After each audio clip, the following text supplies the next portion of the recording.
We rolling? We're rolling. All right, we should start off with we were organically having a conversation about something. So it's like a really natural, smooth segue into the episode. Yeah. Think of something right now, go. I bought a new water bottle. Oh. Well, look at it. It's 2 water bottles. Actually, this isn't it's not time for the sponsor plug yet, but I was given this Singer? a carton of Singers. What? Lemon soda, 0 sugar. Okay, so everything about this, I mean, Singer's a cool name, so I like that, and the logo's cool, but I don't like, actually, I do like lemon soda. It's the bottom line, 0 sugar. I don't trust it. I don't like it. If it's got 0 sugar, it's not for me. Yeah, This, I think Singer's Chinese, isn't it? is it or is it Indian? I know they're massive in the UK. Product of Thailand, actually. Anyway, What? it says product of Thailand on it. It's delicious, Maybe I'm- actually, yeah. and it doesn't hit me like This is sugary so drinks early do. for product placement. I will admit. We've got ads off the bat. with your promo code PROS. You'll be Not able to get DOS. this at 10% off. It's pretty good. Thanks, Singer. If you put DOS in, you get charged an extra 10%. 0 calories. Anyway, I thought that was cool, and thanks for letting me know about your water bottle because it gave me a good chance to actually plug that because I love it. To be fair, I know I led quite weak with that, and just shout out for people that might have tuned in at this point or might have already tuned out. Welcome back. Welcome back to Trust Goodbye. Us. Goodbye. Yeah, okay. You don't even drink coffee. Oh yeah, like a milkshake or. Oh, you don't milkshake. Oh. You don't want to say milkshake thing. This includes venues as well, so when you go out, get that rig out before you get kicked out. That's something I live by. Because I know we'd go to horse camps and you'd meet everyone and then everyone you want to keep in touch Sorry. with. You'd get on MSN and then... you want to readdress that? What? What kind of camps are you going on? Anyway, week of a lifetime. It was absolutely massive. I was all over the place, driving hours Didn't and you hours just a day. do your weekly update? Well, that was not it. And I actually have had some complaints about your weekly update from a couple of weeks ago. Obviously, when you were talking about your gardening.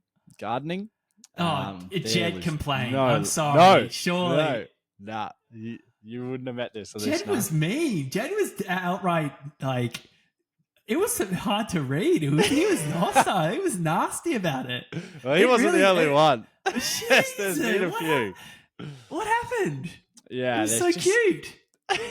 No one gives a shit about your passion fruit vine. I'm sorry. I love passion fruit. I love it, but I don't really care how it's growing. I'd prefer to hear about something wild. If you've been camping. Dude, what have you got me on this pod for? Something wild. What are you talking about? The passion fruit growing experiment is the best thing I've got going at the You're moment. always saying you're busy. You're always I doing am busy. something. I'm and watering yet the garden. we I'm digging trenches. I'm setting up the irrigation for pop-up sprinklers. I'm busy. Oh, I'm not God. I'm not out here doing wild stuff. What are you talking about? You need to weekly update. You just need to I'll talk. You just leave the video of me going like this. And you need to get someone else to say some stuff, something wild, because I'm Might not have doing to. that. All right, so episode 4, we'll just dub my weekly update and then possibly dub my rogue guide contributions, possibly what I suggest in the big call, and possibly, here's one for you. So I think we could trial that. Yeah, well, you definitely look into it. I'll give you another chance, man. I'm a forgiving CEO. Oh I'll my give you God, an I'm opportunity. going to let you go first so I can think of something then. I was looking at a blank Don't spot look at on the passion notes for the weekly update. I'm Passion concerned. fruit vine got deleted, that's for sure. Directly. There was a growth update. How many followers it has on Instagram? It grows an extra millimeter. All right, talk to me. Oh yeah. So, my weekly update pretty exciting. Went away camping. So that was kind of fun.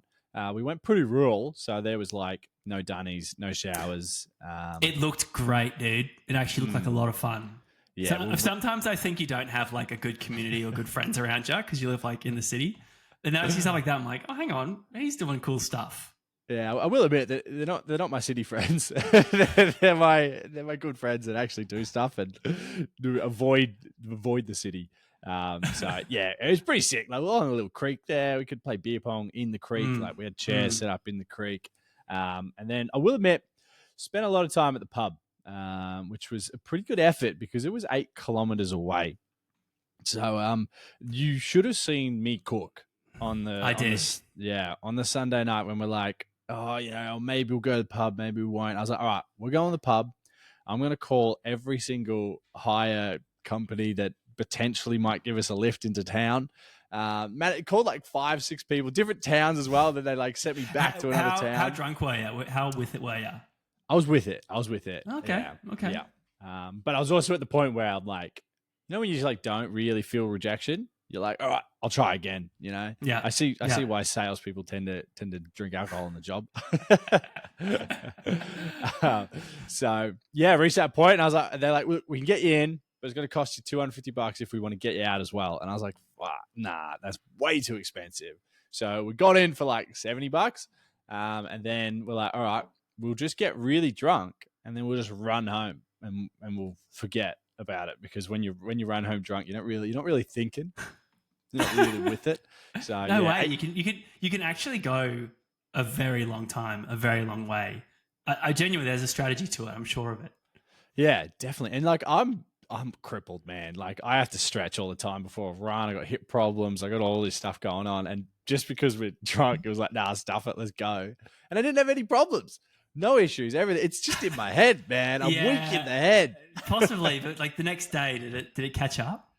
Nah, I felt great. And then the day after that, I like smashed a PB on the 4K, and I was like, what was that run on the weekend? Like, I think it just ran all the alcohol out of my system. Obviously, my blood was thin, so maybe that like helped recover the muscles at the same time. I don't know the science of it, but I'm sure there's science to support my theory. No, that all sounds really off, almost opposite of how it actually should affect you, but still. Yeah. Well, on top of that recovery thing, I did buy like cups, like the cupping technique where they like you put little cups on you and they like suck it out, and then you get this big octopus sort of marks. Olympians have it all the time. You see it. So you would too. Naturally, next step in the pecking order is me.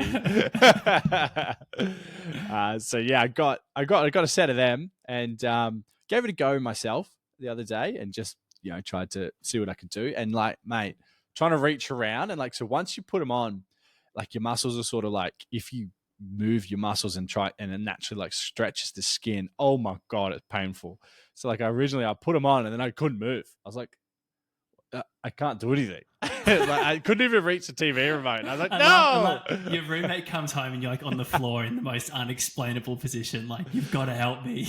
Yeah, literally. And then trying to get them off, like I couldn't reach one of them for like a couple of minutes. I was like, oh my God. And so now I have just proper black spot on my back because it stayed on there for an extra 4 or 5 minutes because I literally just couldn't reach it for ages. Did it work? Did it do the job?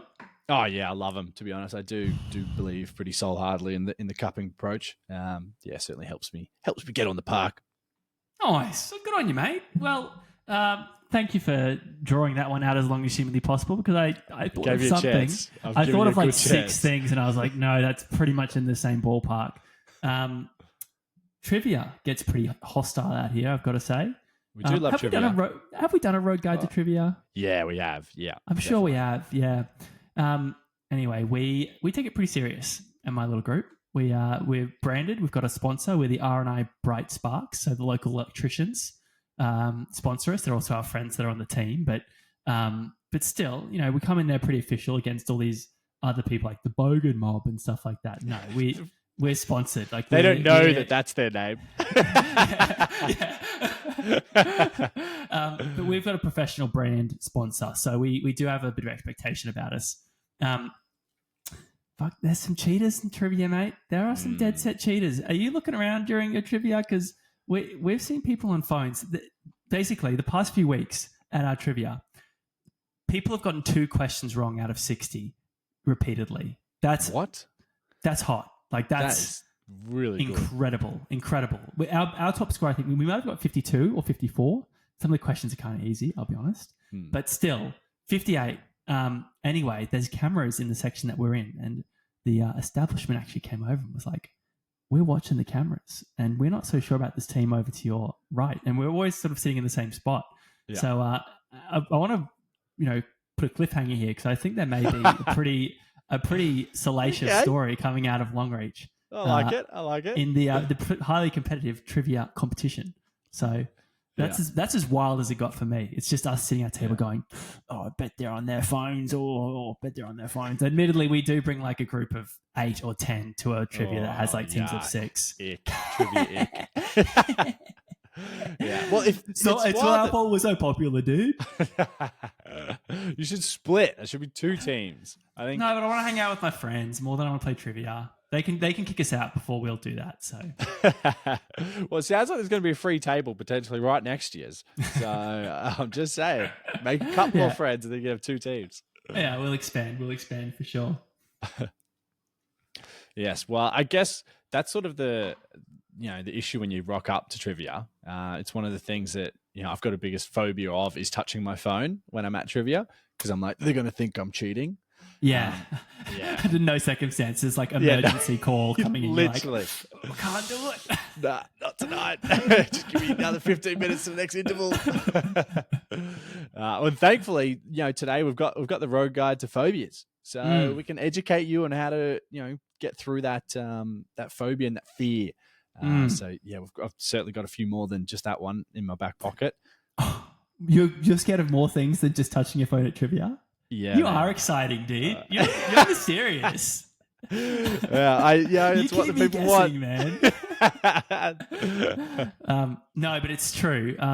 If anything, not just how to sort of avoid your phobias, but also kind of use them to your advantage, which is something that I've definitely had to do in recent years. And I'll explain a little bit more later on. But I've got a handful, and again, most of them are actually cured now. I cured my fear of heights. I love heights now, dude. I'm like, love it.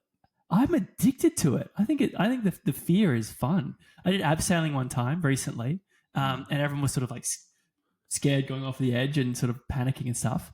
I got on, clipped up, just walked and went straight off the edge. It was, I feel like that's pretty cool. I felt like that was the instructor said, "Oh, well, this guy's done it before," and it's true, I had, but I thought everyone had done abseiling, so I didn't think it was that impressive. But I definitely found it cool. I went down really fast though to show how confident I was, and I just shocking rope burn. But that's another case of don't get too carried away with beating your phobias, because there's probably a reason why you're scared, and you should take it slow. But yeah. My phobia's a bit left field, to be honest. Most of them. I've recently. Have I got garden variety phobias as well? Bloody hell. Our listeners do. I love you, gardening, man. What do you mean? I hate those listeners, bro. I don't like them. You know this. We talk about them behind their back all the time. Hell yeah, dude. All right, thank you for solidarity. I appreciate that. Yeah, but I got a phobia of dog parks now. So like, I'm obviously look after my roommate's dog a lot, and then we'll go down to the dog park, and I'm just scared shitless. I'm like, how close am I meant to get to other people and talk to them? What do we even talk about besides the damn dog? It's not even my dog, so I don't even know what to talk That's about. the thing. You do just talk about your dog. Like, I've been to a few dog parks, and you just couldn't spend 15, 20 minutes talking about your dog. Different if it's not your dog and you don't have that same, parental pride over it. Yeah, I think because then I don't quite. They're like, oh, what's he like? Well, I'm like, oh, he's annoying. Like, do you think I want to be here? I'm stuck playing with Xbox. Yeah. Roommate's dumped him on me. Is it okay to take your mate's dog to the RSPCA and call it a day? Like, can you do that? Take him straight to the pound. Like, oh, sorry, man. They got your dog at the pound. Talk about irresponsible ownership, mate. I don't know if you should go pick him up. Give him another chance at life somewhere else. Yeah. Sure someone will take him. And then I've got a real phobia of like holes in holes. No. We don't even talk about it, dude. We don't even talk about it. That makes me gag. That's disgusting. We carry on. That's my biggest one. And you're in the same you should have. Oh, you did warn me it was coming. I hate it. I hate it. I wanted to know what the name of it was.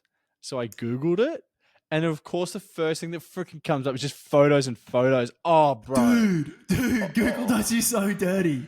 Trypophobia is what he's talking about, and I've got it bad. It's so really bad. And yeah, you Google things and you always get the pictures. And yeah, how about I'm Googling my phobia? Yeah, It's it's like, like- here's all the here's the worst examples. Here's the stuff that they're really worried about. It's like, well, like, I'm googling this trying to explain it, so slow down. This is clearly a soft issue for me. This is a sore Oh. topic. I don't. Oh. I don't want this. Yeah, move on. That Move one's on, rough. move. I don't This wanna one's do a that bit better. Well, not better. It fucking gets to me. Like running for public transport. I can't, man. I actually physically can't do it. So you would walk and miss it rather than look like you were desperate to get on it. Yeah, dude. Why do you think I'm late everywhere? Because I'm always missing it. This is true. I This is true. refuse to speed up. And I bet if you had run, you would easily have gotten on as well. Honestly, But and that's the thing, man. Because I've committed to walking at my steady pace, even when I get there and the doors are still open, I can't make the move now. It's too late. What? What if I move to go in now and then it closes as I'm going? That's the part. Dude. That's the bit that gets me. Dude, and everyone on the bus is like, oh, did you see him? I will remember his face until the end of time. He looked like an idiot. I'm telling everyone. They've got the cameras out as well. Oh, this dude just got locked out. Like, he looks like an idiot. I don't know.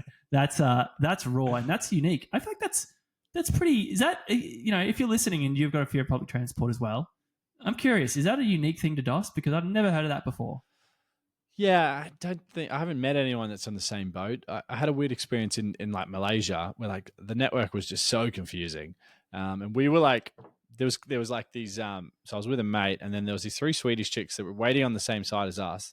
And then they went to the other side and I'm like, all right, we're clearly tourists. We're probably all clearly going to the same destination. And I was like, but why are they on that side? That doesn't make sense. Oh, that's Like, so true. Yeah. That's so true. And we're looking at them and they're looking at us. And I'm like, one of us is right, one of us is wrong. Yeah. And yeah. then sure enough, it comes. And I'm pretty sure they'd made the mistake before by being on the side that we were on. Oh, And that no, was they why knew. yeah. They were embarrassed. They didn't want to be like, oh, I don't want to assume that this guy's no fucking idea what's going on. Exactly. They're like, what And- if he has a phobia of public transport? Thoughtful. Yeah. And then Which it isn't comes. one of our. Yeah. Oh. And it Oh, yeah. comes, and then they like held it. So my mate started running for it, and I was like, if he runs for it, I have to run with him.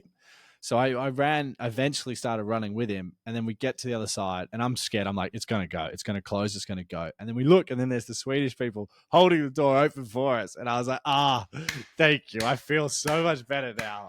The phobia's gone for that trip. Wow. Man, props to the Swedes. That's bloody Yeah. generous. Shout out That's to the Swedes. Shout out to them. But big listeners, actually. We're huge in Sweden, actually, now you mention it. You know, they can't really grow passion fruits in Sweden. So We've lost a the few. Swedish listeners that maybe weren't interested. They're like, it's too cold up here. Yeah. Passion fruit just doesn't grow. They were the listeners we liked, and then we've lost them. Damn. Now I'm stuck with all the rest. Anyway, there's some good advice in there about phobias, actually. And there's also about being considerate about other people's phobias. But we're not going to talk about that because that's for other people to do for us. Other people should be considerate of our phobias. We're not super interested in theirs. So here's ours, and here's some tips about it, actually. Tip number 1. This is something I've learned ever since moving out of home. Keep someone around, someone capable, someone that's like fearless, someone that will do the scary things. For me, I've got I used to have a big fear of spiders, used to have a big fear of snakes, used to have a big fear of rats and mice. Luckily, I didn't encounter rats and mice too much, but if I did encounter them, they're fast, underfoot, they'll scramble around. I want to get up on a chair. I was typical. I might squeal. Actually, I do a little that kind of thing. That's my general like I'm caught off and scared thing. But now I'm that guy. I've become the capable person that has to approach the scary things, And it's like you hear a noise in the night, a big noise, something like someone's in the house, and it's like, Dan, can you go and check that? And it's like, what am I gonna do? He's gonna kill me. He's gonna kill me. I mean, like, I'll guess I'll go. I mean, this is the thing. I'm not even at the top of the food chain for a lot of things anyway. So now I've faced spiders. What if it's like a public transport in the house that's coming to the house? Long reach is one taxi plows into the house. Oh my God, my fears. I can't address this. Please, babe, you gotta go. That's your worst nightmare, dude. That's your worst nightmare. The Swedes are there and they're like, they tell the taxi, back up out of this man's house. Yeah. But yeah, keep someone around. Otherwise, when you become the person that people rely on, it gets scary.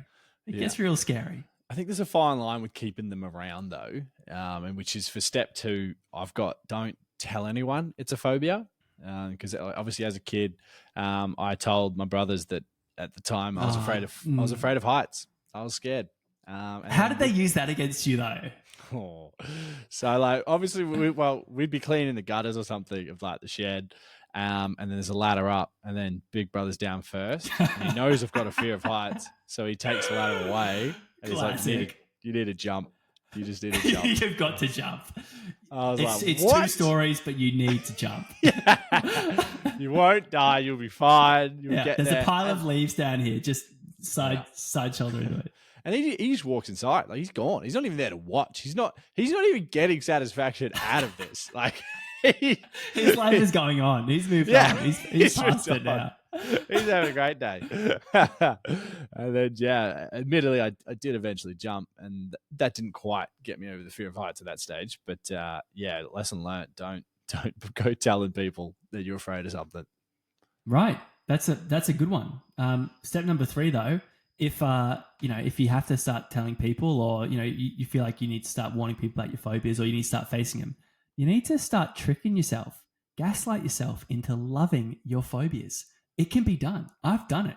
This is going to sound, people might say, why are you even scared of that in the first place? Well, shut up, okay?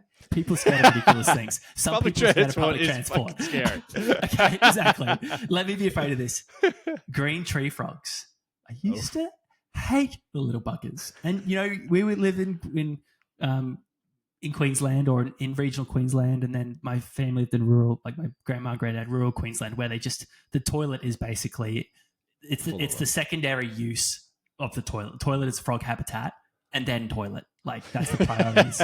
So, you go there in the morning and be like, oh, I really got to go, and there's spiders and there's frogs in there. So you don't, and you hold it for 24 hours. And next thing you know, you're in hospital. Yeah. No, but now I at some point I just went, these guys are cute. Like, I lying to myself. These guys are cute. They don't hurt you. No one's died to a green tree frog unless they've eaten it, in which case, like, deal with it probably. I reckon someone's died from eating it. I've got some really bad stories about people eating things and their lives being ruined. So there's a warning for you. Don't just eat stuff on a dare. It can end up really bad. But anyway, moving on. I've eaten frogs in France. No. I'm talking like raw frog, or like eating a bug, like a raw bug, or like a raw rat or something. You can get some really, I know raw rats. He knows I have a phobia of rats. Snails. Eat it. No, raw snails. Raw snails. That story, terrible. Anyway, well, this is the scariest episode ever, dude. I'm scared. I love frogs now. I love them. I look for any excuse. I'd be planting them in toilets just to get a chance to be a hero. I'm getting the hand. I'm going straight in there. Boom, out. And I'm talking to it. Okay, little buddy. We got to make I'll sure give you it a wet kiss. your I don't care. hand first, though. Yeah, No. See, if they're in the toilet, they're in the wet environment. That's why you can just go straight in. But otherwise, yes, you do wet your hands, and you take them somewhere moist. You don't just walk them outside and throw them. You find them the most, high potential habitat for them. I love them. Love the little guys. Yeah. No, fair enough. I think for me, step 4, it's have an ego. There's times when I'll get over my phobia if other people are showing signs of weakness. Like, honestly, you with the abseiling. Yeah, I'm big dog. No matter how scared I am. Like, if everyone's like, oh, I don't really want to go, I'll be like, I got to do it. It's got to be me. It's got to be me. And that's probably the only time I'll just pretend I have no fear. But then it's the opposite then. If you're in a situation like I went skydiving and, like, obviously I had a bit of a fear of heights, and then everybody's like, yeah, let's go. It's going to be sick. And I'm like, what the hell? Yeah. I'm not doing this. My ego wasn't pushing me. It was just me trying not to be the littlest bitch of the group. Like, it was just complete opposite. Yeah. Step 5, just keep in mind, I think Dos jumping out of a plane, I think there's elements of human nature in there that make sense of, being afraid of that. So I think it's good to have some phobias. Some phobias actually protect us. You know, I was talking about being not afraid of heights, but I'm not a big fan of being in a precarious situation in a high place. You know, I've done some roofing or some sheeting where you're on what do they call it? Scaffolding? Plank. But like it's just like this dodgy ladder on your dodgy ground, and this plank that's like 20 meters long, and it's sagging in the middle. And you know, you're like 20 meters up or something. I don't know. 10, Worksafe's 10, just 15 licking up. their lips if they come onto the job site. Yeah, well, this is always the mates' jobs, the jobs that the guys that have like the gear on their disposal, and they're like, "Oh, come over and help me do this thing." And I was up there and I was egoing it big time. Yeah, this isn't so bad. Oh yeah, okay. I'm just leaning on the building. I'm going to shuffle along and just got to check the rivets, every rivet with my hands. That's what I'm going to do. But yeah, you know, some things keep you safe. I'm addicted to watching them, but you know the sweaty hand feeling, the clammy hand feeling you get when you watch some reels about like dudes got climbing to a tower to change a light bulb, or like the building climbers that are just going up like window cracks like this, and they get to the top and they can't get to the exit, so they have to climb back down, kind of thing. I love it, but I hate it. Yeah, I can understand that. I think we've got different step fives though, because my step 5 is be a committophobe. It just makes life safe. It's a safe place for you. You don't have any issues in your career, your life. You know, it's all dandy. Oh, Doss, this is too sad. I feel like we ended on like a nice kind of like, it's going to have phobias. It's all right. And you're just like, how about this really bad phobia? That's really not doing me any favors. I'll make it sound good. It's been a big issue for a long time. I'm going to gaslight myself into loving being a committophobe. I'm only in step 3. Still got a long way to go. So anyway, I hope that's helped you. I mean, scary things are scary. So hopefully somewhere along the way you've identified with one and you go, yeah, actually I could maybe try love rats. I don't know. It's probably too much. But anyway. I love public transport. I don't have a car. Like I have to use public transport all the time. It's still such an issue. It's so impractical, man. I miss a tram probably twice a week. Yeah. Yeah, well, speaking of scary situations, this week's big call is actually sort of a bit anonymous. So yeah, this is another classic. Like, this happened to a friend of mine, and you tell the most detailed and specific story that really must have happened to a mate of yours. So this is actually happening to a friend of mine, but it's happening right now. So that's why we can't really sort of. So this could be real life advice that we could be giving them here. Because we're live. Yeah, because we are live. We are current. We're not live. Don't look for us. Because I know you would. Yeah. And yeah, basically, so this man, we did a fair bit of traveling together, and he basically had an amazing apartment. And so this is in a city like a nice city where you know, like the Londons and the New Yorks and the Melbournes, where it's like really hard to get. What was that last one? That was that last one. I must say Tokyo. I think it was Tokyo. Yeah. And basically, so once you've got one of those unreal apartments, you want to keep your hands on it. So he's given that apartment to a sort of, I don't know, like a situationship at that point. And then he's gone and traveled and then come back. And then he sort of jumped back into the situationship because he really wants the apartment. Whoa. Because he's had it for a long time. And then she basically didn't move out. And then they sort of like limped along there for a bit. And then now he's moved out, but he still wants the apartment. Like it's still his apartment to work with. What? So like he still needs to have the discussion either to kick him out or sort of not kick him out, like face the drama of like, bite the bullet. Dude, what is everyone doing? What's going on? Honestly, so I'm like, I've thought about this. I still don't even know what you do in this situation, to be honest. Like, he's in so deep, man. Like, he is in deep here. Isn't that difficult? Isn't it just like hey, this is my house? Like, isn't that it? Actually, I should have mentioned this situation situationship was a Latina. So we know they can be pretty feisty. And that there is renowned. I've heard stories of feistiness, so I think there is an extra element of risk involved in this. It's amazing how little that really helpful piece of information changes what I want to say. No, you could have just not said that. I'd stand by it. What is going on, dude? He's been hustled out of his home. He's homeless. Is he renting somewhere else? He's renting somewhere else. I'm pretty sure it must still be in the same city. Dude. Yeah, I don't know. Like obviously to me, like, you gotta get him out of there. Like, yeah, the relenting and moving out that was a bad step. That's a bad place. Because squatters' rights about to kick in. Just about. I was living here now. I've been living here for the past few weeks. You're the visitor. Yeah, literally. So I think, like, what do you do? What you start us off. What would you do in this situation? Goss, I just told you. Firstly, I'm not even in that situation. No, you're in it. You're in it.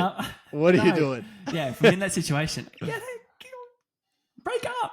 You suck at conflict, though. It's easy to think this, but to be actually in it, and like, it's your Londons, it's your Melbournes, it's your New Yorks of the world. Dos, back it up.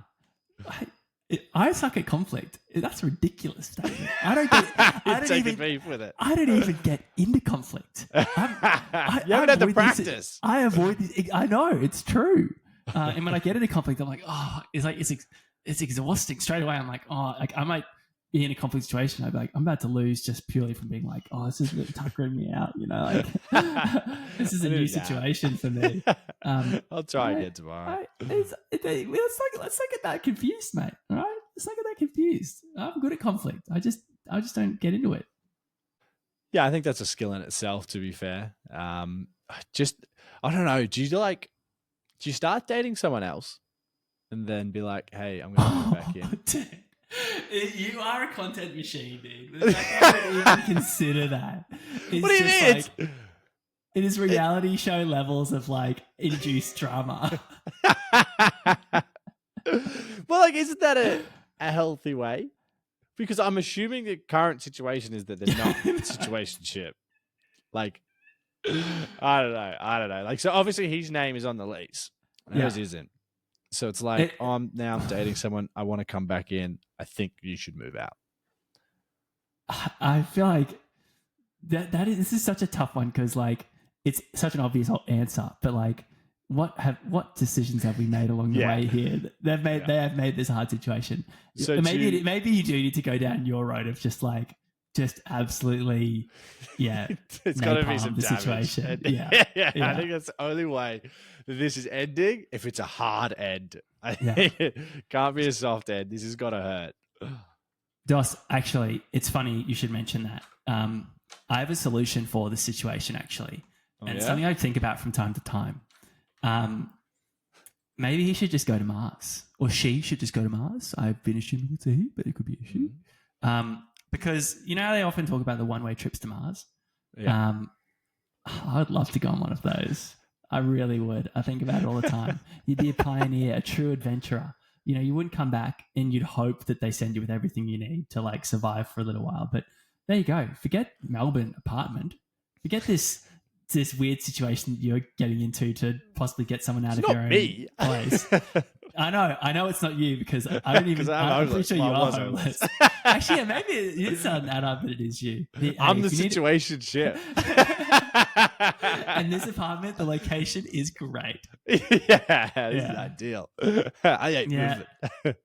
Yeah, but I'm definitely a pro just leaving the apartment, going to Mars, and not coming back. What would be the time limit that you'd go? Say it takes. It's a one-way trip, mate. Yeah, but like, are we looking at like a 6-month trip before you sort of cark it, or is it like a 2-year trip before you? I haven't thought too hard about if they've given me like you'll have one good year on Mars and hopefully you'll figure something out that'll make it easier for the next people. I, for some reason, foresee it becoming a utopia in my lifetime. like your Jetsons style domes and stuff like that. So Oh, you think like Rome was built in a day? Mars was built in a day. I'm starting to think that might be an unrealistic expectation. Like, I mean, we've barely landed on the moon since the moon landing, and I'm expecting Mars to become a utopia in the 40 years after God or something like that. Yeah. Okay. I'm with you. Now. I understand. No, I know. Maybe it's more small scale. We're living in little hubs growing passion fruit and the likes. Let me tell you, actually, interesting thing about passion. I'd be in my own little dome. I'd have this huge gardening dome, and no one would visit it because they'd be like, "So the freaking passion fruit guys in there still." Yeah. Yeah. So what if you were because obviously no one's going to really remember you if you go there and it's groups and it's a utopia, you're just another first. No. You're pioneers for the first 10 years, 10, 15 years, I reckon. To be honest, man, looking back at the history of, England and other nations being the first pioneers isn't the best situation to be. It doesn't bode too well for you down the line. Dude, I'm compelled. You've got some really good counter arguments for this. Seriously, I talk about one-way trips to Mars surprisingly often. It's probably my what are they called? My Roman Empire. Yeah. You're right. There's some flaws in this, and I would be a first settler of Mars, and hopefully they don't make a statue of you. That's all I'll say. Make sure it's got a sturdy base. It needs to have, so people can't get to the head of it or the neck of it. It needs to be some kind of. And we'll be your statue's just going to have no neck. It's just going to be. Houston would be like the NASA space station would be like, they're spending so much time on reverse engineering statues, and they really should be thinking about food here. They're going to need stuff. At least some passion fruit. Even the passion fruit guys on the statue job, we thought for sure we picked it specifically for this. Okay, stuff Mars, dude. Let me move into that guy's apartment. That sounds like a safer situation. Yeah. To be fair, the reason why they're not breaking, he doesn't want to, I guess, make it too messy. It's because he's still got his mail delivered there. So that was his excuse to me. He's like, "Oh, but my mail's delivered there." What? This is not the weakest excuse I've ever heard in my whole life to have conflict. I've checked out of that one. I've got nothing to say. That is way too deep, way out of my pay grade for sure. Oh yeah. I think we'll send that person a one-way ticket to Mars. To be fair, and then they can get out a free jail card. And we don't have a sponsored segment because obviously I went off the top with a potential sponsor. I think they would see that and they'd looked at that pretty well. Can you at Singer possibly on the Instagram actually? Well, you're quite active on Instagram, aren't you these days? Yeah, at Trust Us Network with a dot between trust and a dot between us. That's too jingly. No, I feel like you've been Watch this space. Watch this space. Watch this edit. And we're on TikTok as well. Are we? Well, hopefully by the time this pod comes out. Okay, so good. just, Yeah, well, I mean, you could have worked with me there. I'll never know, dude. I'll never know. You just keep doing to post that. You're gonna post all of the really the ones I'm like, oh no, don't put that up. Don't put that up. Literally, that makes me look like TikTok. I'll never know. I'll never know. Until one day there's a headline or something and I'm walking out the door and cameras are starting to hit it's on TikTok. Which is actually good that we did an episode on phobias because I have such a phobia of TikTok. I just don't like it. It stresses me out. It's way too I don't know. It's just reality TV for every person. Yeah, dude, we've become that. We're the people that said MySpace isn't trustworthy, dude. But when we were kids, I'd never say that. No, but the older generation, they're like MySpace. Showing people pictures of yourself and having your favorite song, friends. your song of the day. Favorite song. That song's not good. It's that new rapper Kanye West. It's bad music. Who's this Tom guy that's in everybody's friendship group? Can't trust a man that's friends with everyone. Two-Face. Yeah, but anyway, that's how I feel that we are about TikTok. So anyway, good luck with that. I won't follow. 'Cause I don't have an account. And I'm proud of fair that. enough.